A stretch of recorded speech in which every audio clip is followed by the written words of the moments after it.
जैसा नाम वैसा व्यवहार, मन से सीधी और बातों से भोली। सौतेली माँ ने बहुत बुरा व्यवहार किया, लेकिन पति। माँ, क्यों तुम राधा को हमेशा बोलती रहती हो? मैं साफ साफ कह देता हूँ, अगर इस घर में किसी ने राधा को कुछ भी कहा तो मैं घर छोड़ दूंगा। अरे वाह बेटा वाह, यही दिन दिखाने के लिए तुझे इतना बड़ा किया। सोचा बहू आएगी तो आराम करूंगी, लेकिन बेटा है कि जोरू का गुलाम। अब क्या कहें। माँ, जो सोचना है सोचो, मुझे फर्क नहीं पड़ता। मैंने कोई लव मैरिज नहीं की है। आपने जिससे बोला मैंने शादी की, लेकिन अब मैं राधा को किसी भी परेशानी में नहीं देख सकता। हाँ हाँ, और मुझे देख सकते हो क्यों?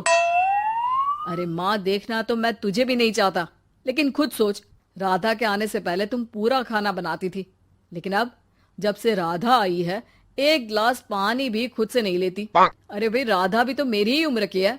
मैं आपके लिए बच्चा तो वो आपके लिए समझदार बहू। कैसे? उसे वक्त देना माँ।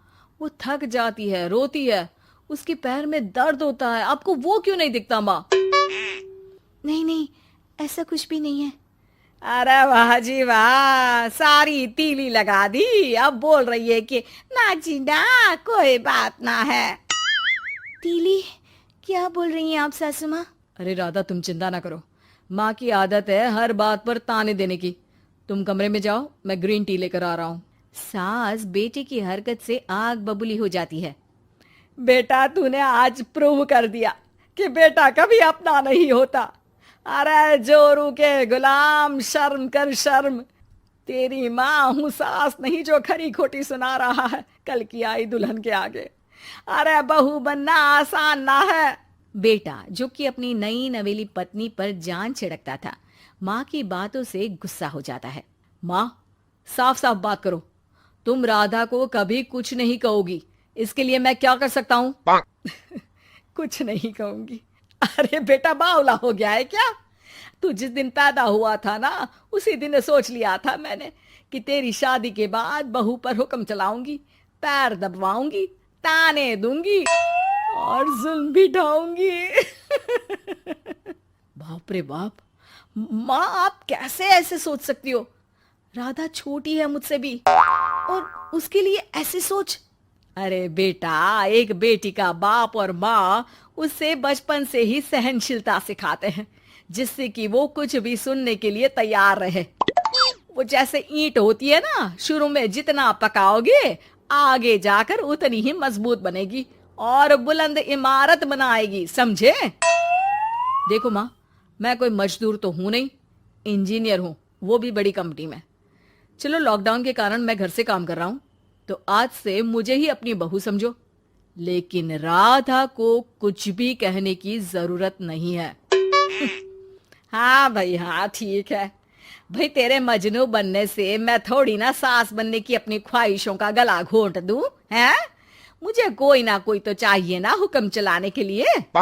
अब तुम दोनों मिलकर डिसाइड कर लो बस। फिर क्या था, राधा का पति बन जाता है घर की सुबह सुबह। अरे कहाँ मर गया? अरे ना ना, मेरा बेटा, क्यों मैं सुबह सुबह ऐसे शब्द निकाल रही हूँ, गुनाह हो जाएगा। अरे कहाँ रह गया ससुर का नाती? जरा चाय तो पिला। ये भी कोई बात होती है? सूरज सर चढ़ गया, लेकिन महाराज जी सो रहे हैं। बेटा पलंग से उठता है। मैं जल्दी से जाकर चाय दे आती हूँ माँ जी को। अरे नहीं नहीं, तुम जाओगी तो 4 बात और सुनाएंगी। मैं जा रहा हूँ। बेटा माँ को चाय लाकर देता है कि माँ। अरे देख तो तेरा चेहरा, ना मुंह धोया ना हाथ।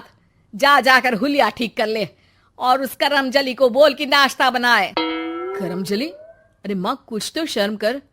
देता हूं ना मैं तुझे नाश्ता, लेकिन तू राधा के लिए ऐसे गंदे शब्दों का इस्तेमाल नहीं करेगी। बहू की तारीफ बेटी के मुंह से सुनकर सास फिर गुस्सा हो जाती है।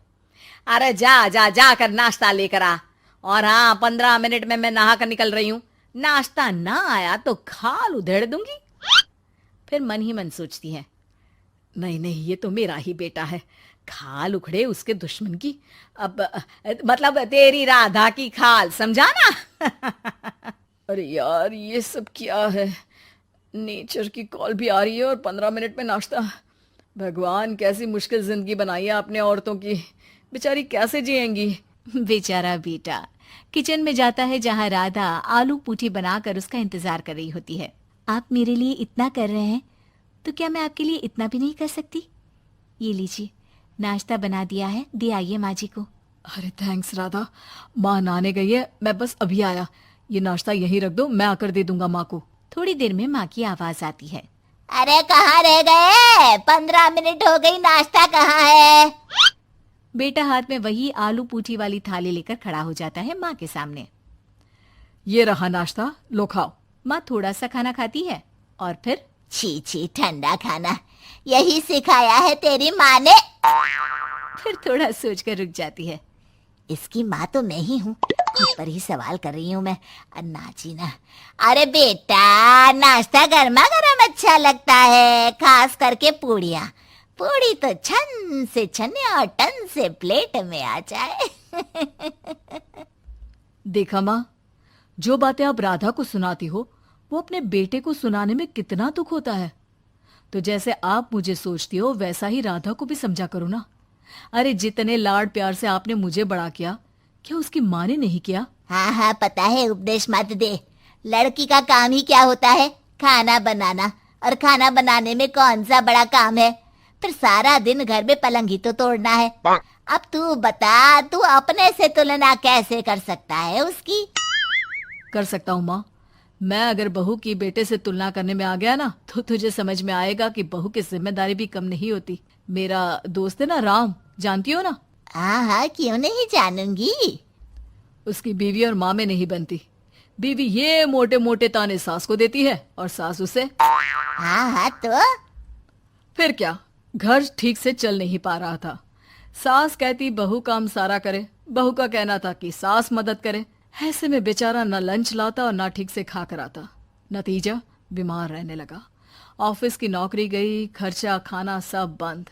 कर लो अब सास बहू की लड़ाई। बेटा बीमार घर पर बैठा, पैसे की आमदनी नहीं, बहू भी कभी मायके कभी ससुराल। अब तो सुना है सास बहू की ही कमाई खा रही है, वो भी तानों के साथ। घर का भी सारा काम वही करती है। अरे बस कर बेटा, मुझे समझ में आ गया।